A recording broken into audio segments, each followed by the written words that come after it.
मैं आपके समक्ष लाया हूँ उत्तराखंड लोक सेवा आयोग द्वारा आयोजित पीसीएस प्रारंभिक परीक्षा का हल प्रश्न पत्र, जो अभी हाल ही में आयोजित हुआ था। तो इस तरह के जब प्रश्न पत्र हल करते हैं विभिन्न लोक सेवा आयोग के, तो ये निश्चित रूप से आपकी आगामी आरओ एआरओ परीक्षा और यूपी पीसीएस परीक्षा जो प्रारंभिक होने वाली है 27 अक्टूबर को, दोनों के लिए अति लाभकारी सिद्ध होगा। तो आइए शुरू करते हैं। पहला प्रश्न है, मिशन दिव्यास्त्र निम्नलिखित में से किससे संबंधित है? तो मैं केवल आपको सही विकल्प भी पढ़ूंगा ताकि जो है वीडियो ज़्यादा लंबा न हो पाए। तो इसका ऑप्शन होगा MIRV तकनीक।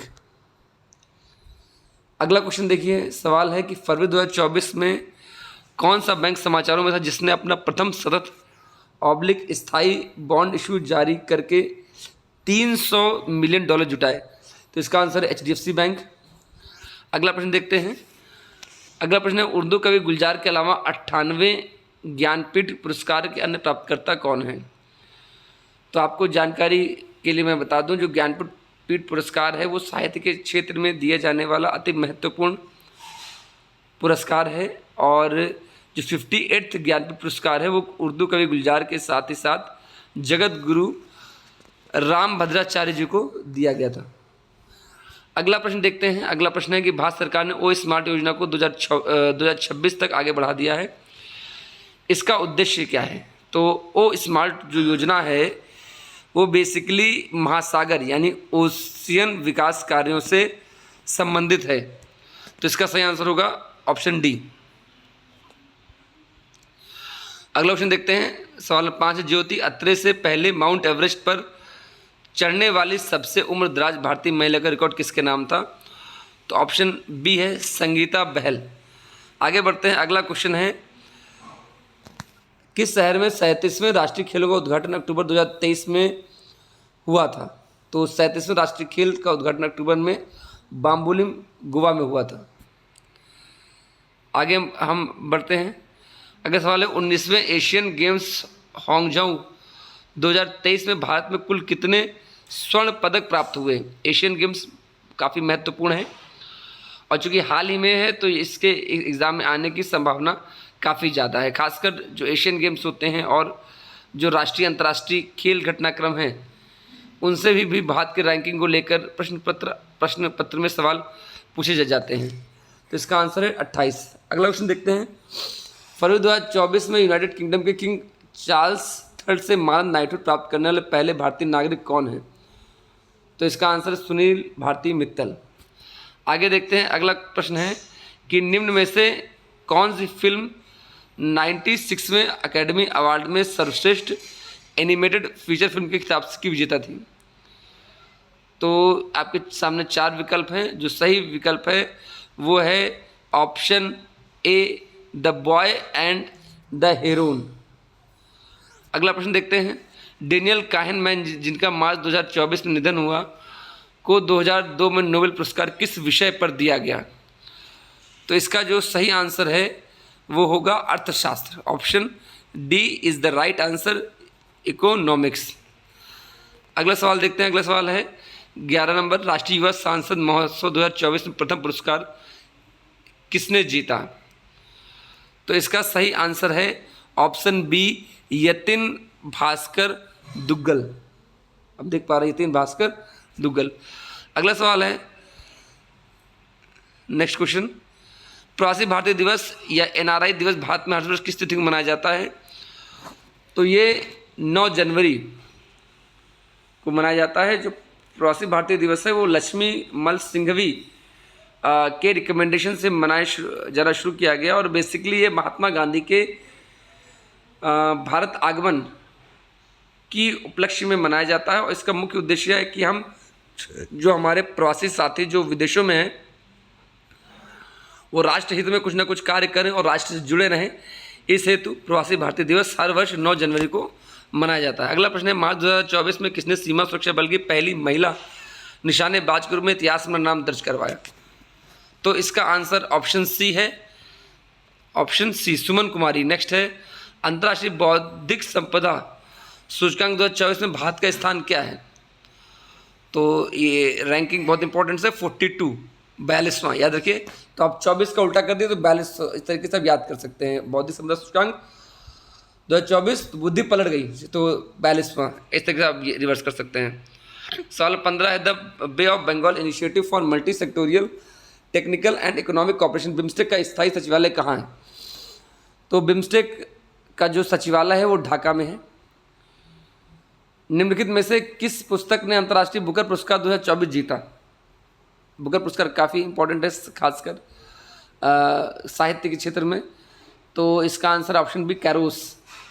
साल 17 की तरफ जाते हैं। मार्च 2024 में किस कंपनी ने शैक्षिक प्लेटफॉर्म उडेसिटी को अधिग्रहित किया है? तो इसका आंसर ऑप्शन सी एक्सचेंजर एक्सटेंचर सॉरी।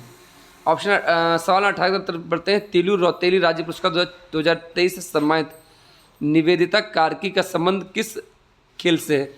तो आप चूंकि ये प्रश्न जो है राज्य से संबंधित है, और चूंकि आप का जो प्रिपरेशन है वो जो है उत्तर प्रदेश के लिए पीसीएस और आरओ के लिए है, तो आप इस प्रश्न को, जो सवाल नंबर 18 इसको छोड़ सकते हैं, इसको आप निगलेक्ट कर सकते हैं। अगला सवाल देखते हैं। भारतीय निर्वाचन आयोग द्वारा आम चुनाव 2024 के लिए घोषित 7 चरणों में, ये भी उत्तराखंड स्पेशल है। You can leave this question also. Moving to next question, this is also Uttarakhand special. सवाल नंबर 21 और 22 ये आप लीव कर सकते हैं, इसको पढ़ने की आवश्यकता नहीं है। आगे बढ़ते हैं। यहाँ से मैं देख रहा हूँ सवाल नंबर 23, 24 ये भी आपको पढ़ने की आवश्यकता नहीं है। ये भी सवाल जो है निश्चित रूप से आपके उत्तराखंड लोक सेवा आयोग के लिए, जो उत्तराखंड स्पेशल है, उससे निर्भर कर रहा है, उससे ज़्यादा संबंधित है। लेकिन अगर सवाल नंबर 25 देखें आप, इसमें लिखा है उत्तराखंड उच्च न्यायालय की प्रथम महिला मुख्य न्यायाधीश के रूप में किसे नियुक्त किया गया? तो किसी भी राज्य में जो पहली नियुक्ति है, चाहे किसी भी क्षेत्र में हो, कार्यपालिका से लेकर न्यायपालिका हो, चाहे अन्य सेक्टर्स हो, तो वो महत्वपूर्ण हो जाता है। That is worth remembering, so you should learn this fact. सवाल नंबर 25 देखते हैं। उत्तराखंड उच्च न्यायालय की प्रथम महिला मुख्य न्यायाधीश के रूप में किसे नियुक्त किया गया? तो इसका आंसर जस्टिस ऋतु बाहरी। सवाल नंबर 26 की ओर प्रस्थान करते हैं। अंतर्राष्ट्रीय ओलंपिक समिति ने लॉस एंजल्स ओलंपिक गेम 2028 में किन नए खेलों का प्रस्ताव किया है? तो ऑप्शन ए है T20 cricket, baseball, flag football, squash. आगे बढ़ते सवाल नंबर 27 है। अंतरिक्ष यात्री ओलेग कोनोनेरको, जिसने सबसे अधिक कुल समय अंतरिक्ष में बिताने का विश्व रिकॉर्ड तोड़ा है, किस देश से संबंध रखता है? तो ये दोनों नाम याद रखिएगा, ओलेग कोनोनेरको। तो नेरको और रूस में साम्यता लग रही है, तो आप इस तरीके से इसको अंतर साम्य कर सकते हैं। तो ओलेगो कोनोनेरको, रूस। सवाल 28 तरफ बढ़ते हैं। 2023 में यूनेस्को के रचनात्मक शहर नेटवर्क UCCN सूची में किस भारतीय शहर को साहित्य के शहर में शामिल किया गया? Very important question, very very important question. तो इसका आंसर है कोझिकोड। This is Kozhikode. अगला सवाल देखते हैं। अगला सवाल है, सेना में आर्टिफिशियल इंटेलिजेंस का दायित्वपूर्ण उपयोग पर पहला अंतर्राष्ट्रीय शिखर सम्मेलन किस देश में संपन्न हुआ? ये बहुत महत्वपूर्ण क्वेश्चन है, क्योंकि AI का जो यूज़ है इस समय बहुत बढ़ गया है। तो AI से संबंधित जो भी प्रश्न हैं, that is worth remembering. So very important question कि हम आर्टिफिशियल इंटेलिजेंस को किस तरीके यूज करें कि वो रिस्पॉन्सिव इम्प्लीमेंटेशन की तरफ जाए, ऐसा ना हो कि उसका दुरुपयोग हो। तो इस हेतु नॉर्म्स बनाए जाएं, कैसे आपस में देश मिलें, एक दूसरे की बेस्ट प्रैक्टिसेस को आपस में इनहेल करें, एक दूसरे को नॉलेज शेयरिंग करें। तो उसके लिए जो सम्मेलन हुआ था वो था नीदरलैंड में। सवाल नंबर 30 है। मिलिंद पंड महाराज मिलिंद के प्रश्नों पर आधारित है, यह किस भाषा में लिखा गया है? तो आपने ये पढ़ा हुआ, काफ़ी पुराना क्वेश्चन है। तो दिस इज पाली। शाहजहां ने अपने किस पुत्र को शाह इकबाल की उपाधि से नवाजा? तो जैसा कि आप जानते हैं कि इसका आंसर दारा शिकोह है, और दारा शिकोह की साहित्य के क्षेत्र में बहुत उपलब्धियां हैं। उसके राजनीतिक जीवन में तो आपको कोई उपलब्धि नहीं मिलेगी, और औरंगजेब ने उसे पराजित कर दिया था। लेकिन अगर हम साहित्य के क्षेत्र में देखें तो मुगल काल में दारा शिकोह का कंट्रीब्यूशन काफ़ी अधिक है। आगे देखते हैं। अगला सवाल है, शाहजहां, सवाल नंबर 32, नीचे दिए गए बाबर के युद्ध को काल क्रमानुसार व्यवस्थित कीजिए। घाघरा का युद्ध, पानीपत का प्रथम युद्ध, चंदेरी का युद्ध, खानवा का युद्ध। तो ये जो चारों युद्ध है इसको अरेंज करना है। अगर इनके हम सन की बात करें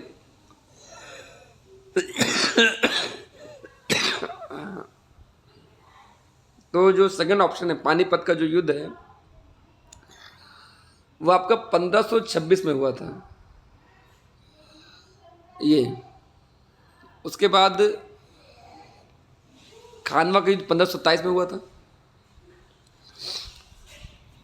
और तीसरा जो चंदेरी का युद्ध जहाँ तक मैं याद कर रहा हूँ 1528 में, और घाघरा 1529 में हुआ था। तो सेकंड, थर्ड, फोर्थ और फर्स्ट, इसको एक बार देख लीजिएगा। लेकिन क्रम सही है। अगला सवाल नंबर 33, जियाउद्दीन बन्नी ने निम्नलिखित में से किसकी रचना की है? तो फतवा जायदरी, वेरी इंपॉर्टेंट क्वेश्चन, एंड ये पीसेस में देखेंगे आप कई बार पूछा गया है, काफ़ी रिपीटेड क्वेश्चन है ये, तो इसको स्पेशली आप ध्यान रखिएगा इस क्वेश्चन को। ये जो क्वेश्चन है। अगला सवाल है, अकबर ने किस क्षेत्र की विजय को यादगार बनाने के लिए बुलंद दरवाजा का निर्माण किया? गुजरात इसका आंसर है। 1336 में विजयनगर साम्राज्य की स्थापना किसने की?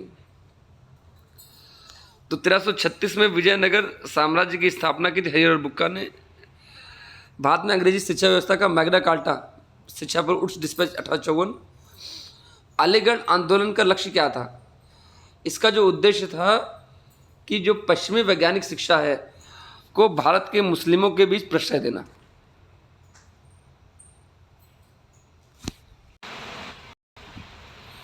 अगला प्रश्न देखते हैं, बनारस का सेंट्रल हिंदू स्कूल जो बाद में बनारस हिंदू विश्वविद्यालय के रूप में विकसित हुआ, उसकी स्थापना किसने की? तो इसकी जो स्थापना की है ऑप्शन सी, एनी बेसेंट। अगला प्रश्न देखते हैं, राजा राममोहन राय के विचारों को प्रचारित करने के लिए 1839 में तत्वबोधिनी सभा की स्थापना किसने की? तो ऑप्शन सी, देवेंद्रनाथ टैगोर। 40वां प्रश्न देखते हैं, 1858-1859 में लिखित नाटक नील दर्पण नील उत्पादों की व्यथा उजागर करता है, यह किसने लिखा था?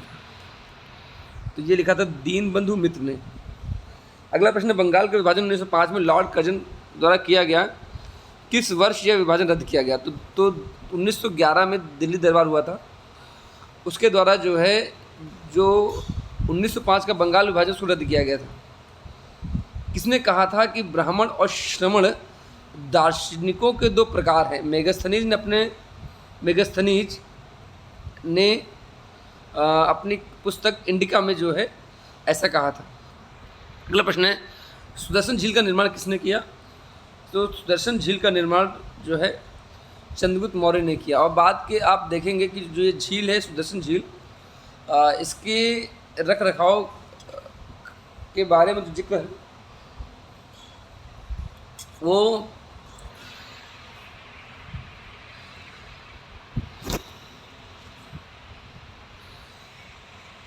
बाद में अशोक और रुद्रदामन का नाम भी आता है कि इन्होंने इसका जो है रख रखाव और पुनर्निर्माण भी कराया। पुनर्निर्माण का मतलब जो टूट फूट उसको सही कराया। अगला, आजीवक संप्रदाय की स्थापना किसने की? तो आजीवक संप्रदाय की स्थापना की थी मक्खली घोषाल ने। अगला प्रश्न, विक्रमशिला विश्वविद्यालय स्थापना किसने की थी? तो ऑप्शन सी, धर्मपाल। 46, किस मुगल बादशाह ने गंगा नदी के उद्गम स्थल को ढूंढने हेतु गढ़वाल में संरक्षण दल भेजा? It is a Uttarakhand special question है, तो आप इसको जो है नहीं पढ़ेंगे। We are preparing for the R O and further for PCS examination. तो ये एग्ज़ाम हमारे लिए बिल्कुल भी काम का नहीं है। So this is question is totally irrelevant. तो आप इसके बाद ये आप पूरा जो है 46 से लेकर 50 तक छोड़ सकते हैं।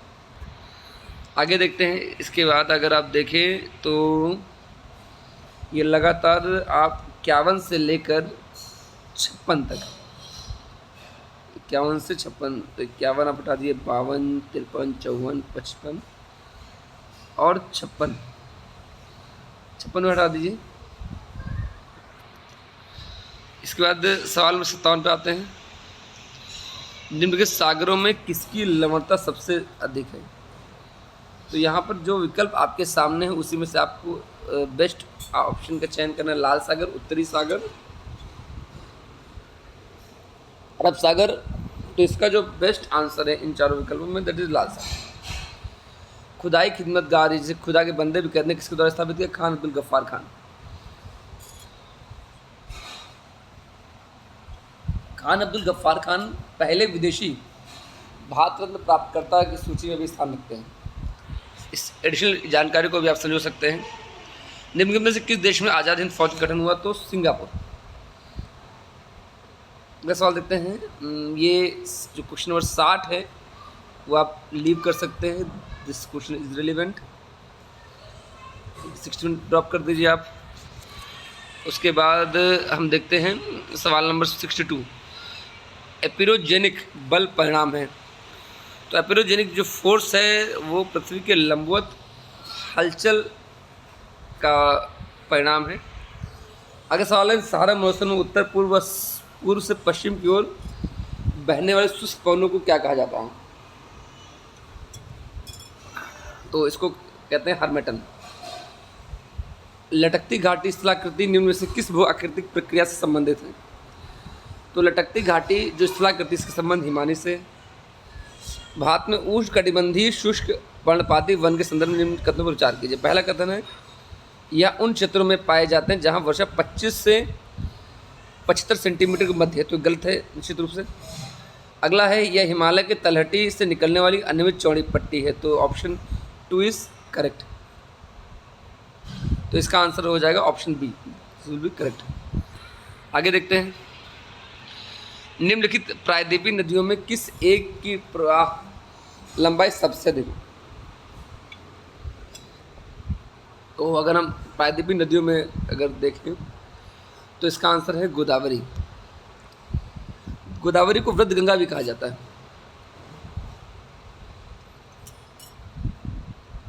अगला है, निम्न कथनों में कौन सा भारत में लैटेराइट मिट्टी के संदर्भ में सही नहीं?